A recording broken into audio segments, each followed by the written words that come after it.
Hi friends, welcome to House of Concepts channel. इस video में हम सीक्वल क्वेरीज का सिनेरियो 4 डिस्कस करेंगे। ऑलरेडी हम 3 सिनेरियोज डिस्कस कर चुके हैं। ये क्वेरीज आपको टेक्निकल इंटरव्यू क्रैक करने के लिए हेल्प कर सकती हैं। हम सिनेरियो 4 डिस्कस करने से पहले अपने डेटा सेट को एक बार देख लेते हैं। तो ये डेटा सेट भी एग्जैक्टली पहले 2 सिनेरियोज का डेटा सेट से मैच करता है। इसमें मैंने कुछ भी चेंजेस नहीं किए हैं। हमारे पास एक टेबल है एम्प्लॉय डिटेल्स एंड दूसरा टेबल है एम्प्लॉय सैलरी का।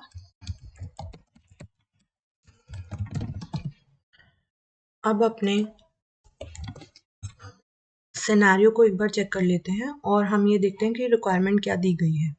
जब आपके पास ये 2 टेबल्स मेंशन किए हों और अगर आपके पास कुछ ऐसी क्वेरी आ जाए जिसमें ये पूछा जाए कि write a SQL query to find the third highest salary from a table, तो इस पर्टिकुलर क्वेरी के लिए आपको टेबल इन्फर करना होगा कि कौन सा टेबल यूज़ करके आप क्वेरी बनाएंगे, राइट? बिकॉज हमारे पास दोनों में से कोई भी टेबल मेंशन नहीं किया हुआ क्वेरी के अंदर, क्वेरी सिनेरियो के अंदर, राइट?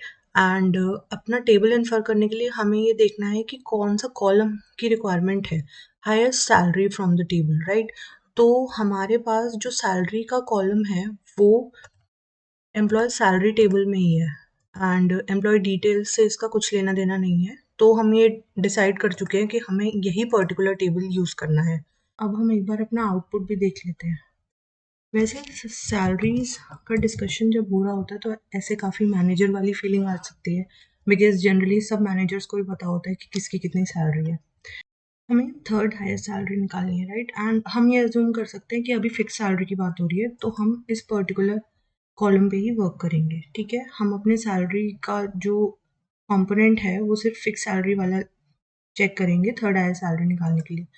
अब इसमें से हम मैनुअली ही चेक कर पाएंगे कि कौन सी सैलरी थर्ड हाईएस्ट है। सो इसमें सबसे ज़्यादा है 45,000, देन 30,000 और 17, तो 25,000 हमारी है थर्ड हाईएस्ट सैलरी।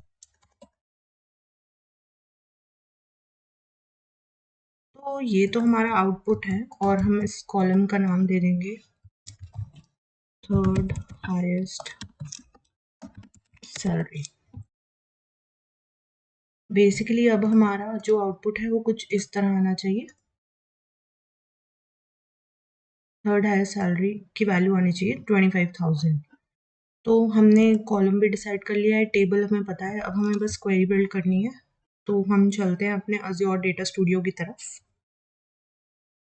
यहाँ पे न्यू क्वेरी हमें एम्प्लॉय डेटाबेस पे चाहिए बिकॉज हमारे टेबल्स इसी में क्रिएटेड है।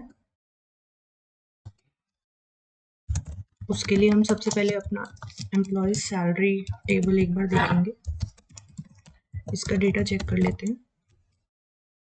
तो जो हमारा एम्प्लॉय सैलरी का डेटा है यहाँ पे वो एग्जैक्टली उससे मैच करता है जो हमने अभी शीट में देखा है। एग्जैक्टली इसी डेटा सेट के अकॉर्डिंग हमारा यहाँ पे टेबल में डेटा स्टोर्ड है। अब जैसे किसी भी डेस्टिनेशन तक पहुंचने के लिए हमारे पास मल्टीपल वेज होते हैं, right? We can take multiple routes. उसी तरह हम इस क्वेरी के सोल्यूशन, बेसिकली सिनेरियो के सोल्यूशन पे आने के लिए हमारे पास मल्टीपल क्वेरीज का यूज़ हम कर सकते हैं। तो हमारे पास डिफरेंट वेज है जिससे हम इम्प्लीमेंट कर सकते हैं एंड आज हम मल्टीपल वेज ही चेक करेंगे कि कौन कौन से यहाँ पे हम क्लॉजेस यूज़ करके डिफरेंट क्वेरीज बिल्ड कर सकते हैं सिर्फ एक ही सोल्यूशन के लिए। तो मेरा पहला वे है टॉप क्लॉज को यूज़ करके एंड सब क्वेरी का यूज़ करके अपनी क्वेरी बिल्ड करना। ये है मेरा फर्स्ट सोल्यूशन। इस सोल्यूशन के अकॉर्डिंग मुझे सब क्वेरी पहले बिल्ड करनी होगी और फिर मैं टॉप क्लॉज का यूज़ करूँगी। अब यहाँ पे हमारे पास जो फिक्स सैलरी है हम इसको क्या करेंगे, सबसे पहले अरेंज करने की कोशिश करेंगे इस कॉलम को डिसेंडिंग ऑर्डर में। सो बेसिकली मुझे मैक्सिमम सैलरी सबसे पहले चाहिए,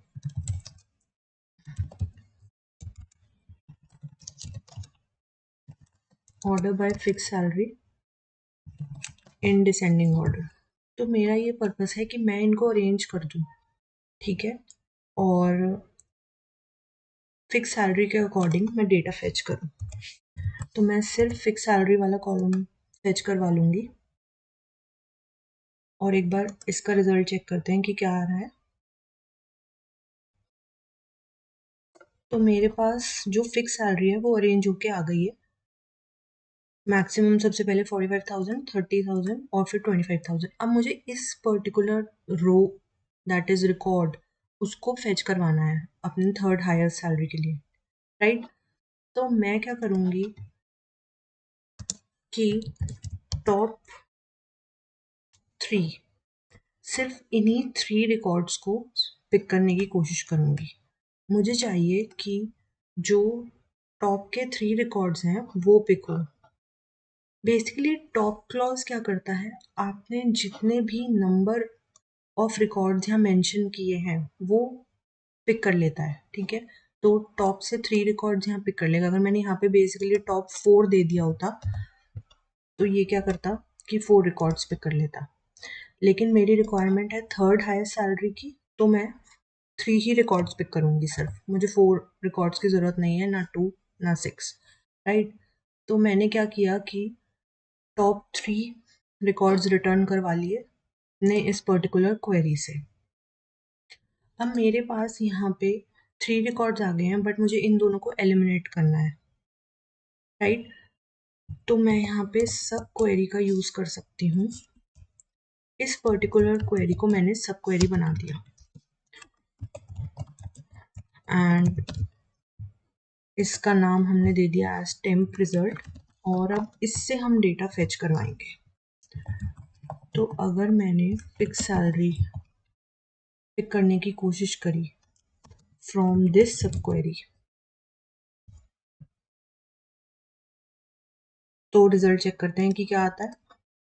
मेरे पास अभी भी यही 3 रिकॉर्ड्स आ रहे हैं, वेरी गुड। लेकिन अब मैं क्या कर सकती हूँ कि इसका ऑर्डर रिवर्स कर सकती हूँ। तो बेसिकली अभी ये डिसेंडिंग ऑर्डर में है, मैं इसको असेंडिंग में अरेंज कर सकती हूँ। और मुझे ये पता है कि अगर मैं ASC टाइप करूँगी यहाँ पे तो ये असेंडिंग में आ जाएगा। एंड अगर मैं ASC नहीं भी लिखती तो बाय डिफ़ॉल्ट मेरा order by clause is in ascending order, तो बाय डिफ़ॉल्ट ये असेंडिंग ही शो करेगा। You can type ASC over है और you can leave it, but अभी के लिए हम रहने देते हैं। हमने एस यहाँ पे डिसेंडिंग ऑर्डर में पिक करवाया, अब हमने असेंडिंग ऑर्डर में पिक करवा लिया। तो सबसे पहले मेरे पास 25,000 आ गया है। मैंने यहाँ पे टॉप 3 का यूज़ करके फर्स्ट 3 रिकॉर्ड्स निकाले थे। अब मैं क्या कर सकती हूँ कि टॉप 1 का यूज़ करके सिर्फ यही वाली जो रो है उसको पिक कर सकती हूँ, क्योंकि मुझे सिर्फ थर्ड हाईएस्ट सैलरी चाहिए और कोई रिकॉर्ड नहीं फेच करवाना। तो अगर मैं इसका रिजल्ट चेक कर रही हूँ तो 25,000 आ रहा है, राइट। एंड मैं इस कॉलम का नाम दे सकती हूँ थर्ड हाईएस्ट सैलरी।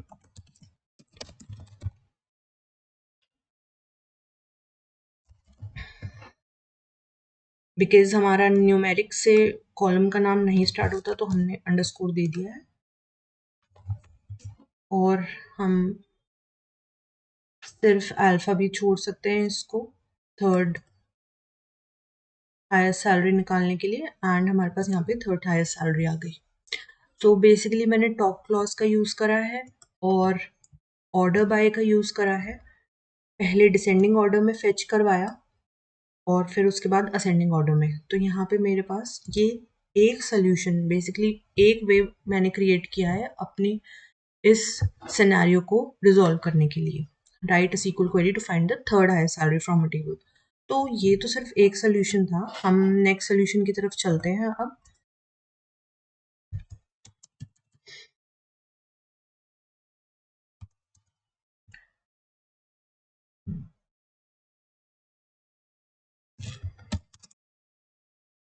तो अब हम नेक्स्ट जो सेकंड ऑप्शन है वो देखते हैं और इसके लिए हम रो नंबर का यूज़ करेंगे। रो नंबर क्लॉज से हम ये वाली क्वेरी बिल्ड करने वाले हैं यूजिंग सब क्वेरी।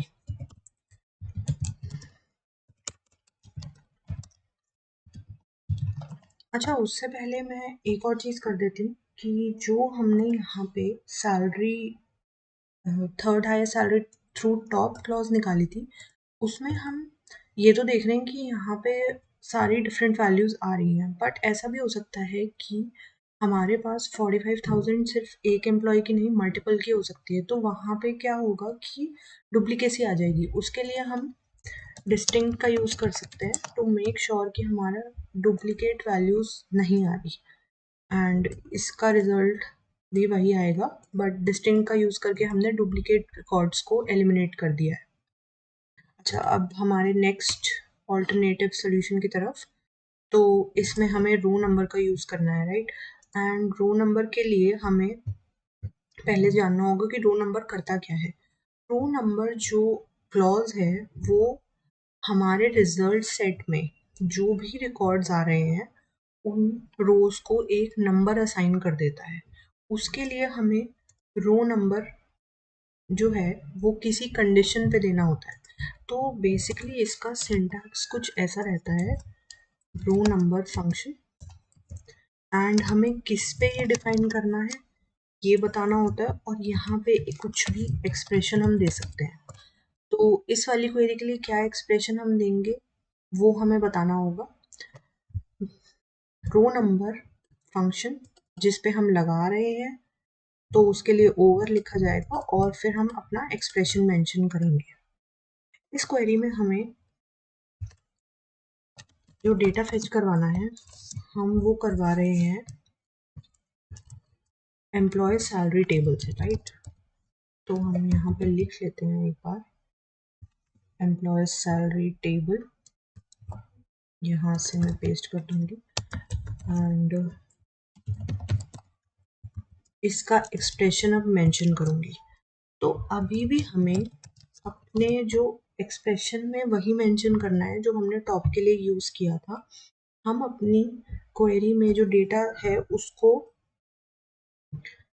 डिसेंडिंग ऑर्डर में हम प्लेस करवाने वाले हैं फिक्स सैलरी जो हमारा कॉलम है उसके थ्रू। तो हम ये चाहते हैं कि जो हमारा ऑर्डर आए वो डिसेंडिंग ऑर्डर में हमारी फिक्स सैलरी को अरेंज कर दे, राइट? एंड इस पर्टिकुलर, तो ये आपका एक रो नंबर यहाँ पे देगा हमारे इस ऑर्डर के हिसाब से डेटा को अरेंज करके, और इसका हम एक कॉलम नेम भी दे सकते हैं रो नम।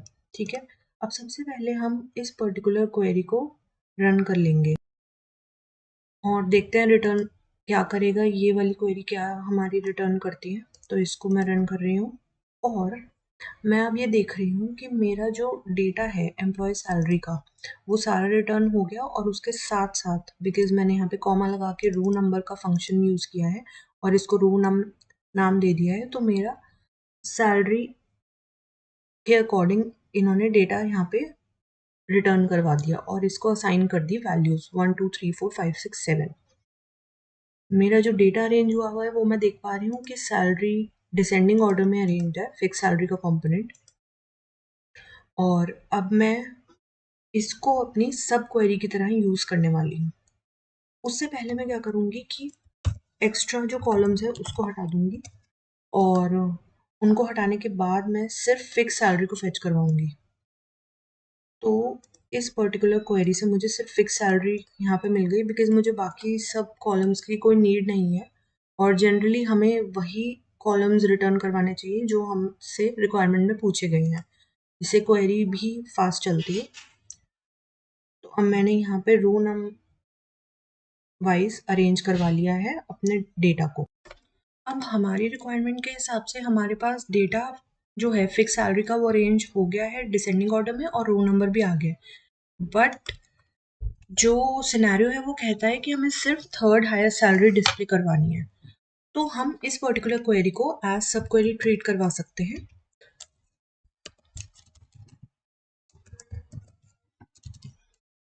और इस क्वेरी से हम अब डेटा फेच करेंगे।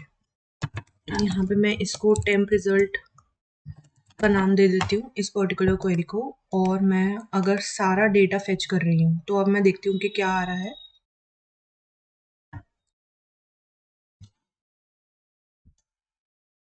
तो ये क्वेरी एग्जैक्टली वही रिटर्न करेगी बिकॉज अभी मैंने कुछ चेंजेस नहीं करे हैं, एग्जैक्टली वही डेटा मैंने पुल करवा लिया है जो सब क्वेरी में आ रहा था, बट मुझे सिर्फ फिक्स सैलरी चाहिए, राइट। और मुझे ये पता है कि रो नंबर जो है वो मेरा 25,000 के लिए क्या है, 3।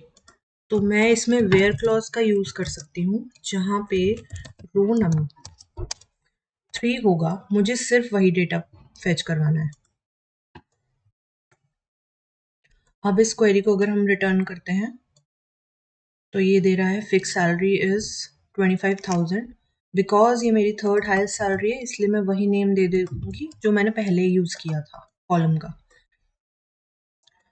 तो ये वही डेटा रिटर्न हो गया मेरा जो फर्स्ट वाली से रिटर्न हो रहा था। दोनों क्वेरीज को एक बार साथ में रिटर्न हम रन करके एक बार चेक कर लेंगे, the result is same, right. तो ये हमारे दो सॉल्यूशंस क्रिएट हो गए एक ही पर्टिकुलर सिनेरियो के लिए। अब हम चलते हैं अपने नेक्स्ट सोल्यूशन पे। तो मेरा नेक्स्ट सोल्यूशन जो है वो काफ़ी सिमिलर होने वाला है मेरे सेकंड सोल्यूशन से। मैंने सेकंड सोल्यूशन में रो नंबर का यूज़ किया था, बट मैं अपने नेक्स्ट सोल्यूशन में डेंस रैंक फंक्शन का यूज़ करने वाली हूँ,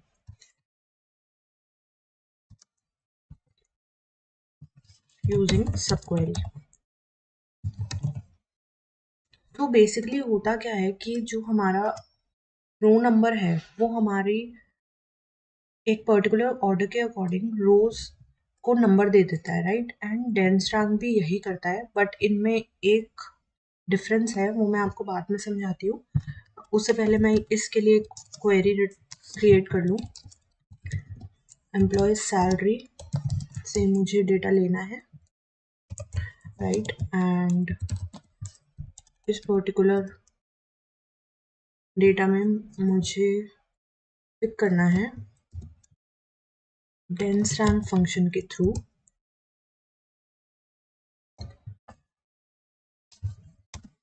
इसको किस एक्सप्रेशन पे हमें पुट करना है उसके लिए हम ओवर लगाएंगे। तो हम यहाँ पे ऑर्डर बाय यूज कर रहे हैं अपने फिक्स सैलरी पे, और ये भी डिसेंडिंग ऑर्डर में रहेगा। तो हमने इस पर्टिकुलर क्वेरी को क्रिएट कर लिया है, इसको रन करते हैं अगर, तो यहाँ पे हमारी वैल्यूज रो नंबर बेसिकली एक रैंक जनरेट हो गई है हर रिकॉर्ड के लिए। तो जो लास्ट है उसको मैं रैंक नंबर का नाम दे देती हूँ उस कॉलम को। और अब हम इसका रिजल्ट देख लें फिर से, तो रैंक जनरेट हो गई है, राइट। एंड मुझे ये पता है कि मुझे थर्ड रैंक जो है उसी का डेटा चाहिए, तो मैं इसको अपनी सब क्वेरी में पुट कर लूँगी और फिर इसका रिजल्ट यूज़ करूँगी।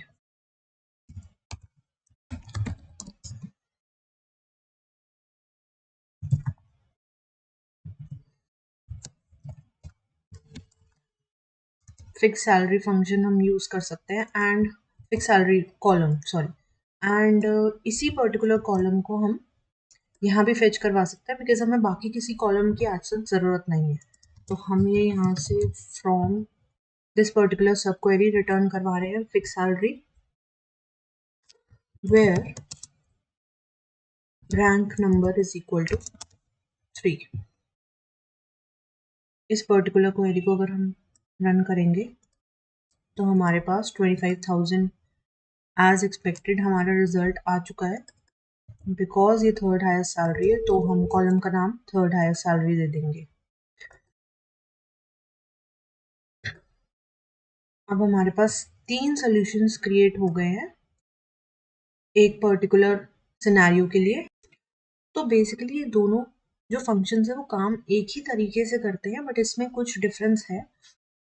हमारा जो रो नंबर है वो भी सीरियल नंबर जनरेट कर रहा है पर्टिकुलर रिकॉर्ड के लिए, और डेंस रैंक भी एक रैंक जनरेट कर रहा है पर्टिकुलर रिकॉर्ड के लिए। बट जब डुप्लीकेट रिकॉर्ड्स की बात आती है तो रो नंबर एक अलग तरीके से वर्क करेगा और डेंस रैंक अलग तरीके से वर्क करेगा। जहाँ भी हमारे पास डुप्लीकेट रिकॉर्ड्स आ गए, मान लीजिए दो एम्प्लॉयज़ की सैलरी सेम है, तो वहाँ पे जो डेंस रैंक है वो हमारी रैंकिंग जैसे अभी यहाँ पे डेंस रैंक ने अगर इसको 3 दे दी है और मान लीजिए 25,000 ही आ रहा होता या 30,000 ही आ रहा होता, तो हमारी रैंकिंग होती 1 2 2 3, राइट। एंड रो नंबर में कोई डिफरेंस नहीं आता, वो 1 2 3 4 ही हमारी रैंकिंग देता। तो डेंस रैंक क्या करेगा कि जो सेम वैल्यूज के रिकॉर्ड है उनको सेम ही रैंकिंग देता है, बट रो नंबर हमारा सेम वैल्यू के रिकॉर्ड्स को भी अलग रो नंबर ही उनके लिए जनरेट करके देता है, जब हम ऑर्डर बाय क्लॉज यूज कर रहे हैं दोनों के लिए। तो फ्रेंड्स, आई होप आपको ये वाला पर्टिकुलर सिनेरियो अच्छे से समझ आया होगा। हमने 3 सॉल्यूशंस क्रिएट करे हैं इसके, और रो नंबर और डेंस रैंक में डिफरेंस भी समझा है। मिलते हैं अपनी नेक्स्ट वीडियो में विद सिनेरियो 5। तब तक के लिए थैंक यू।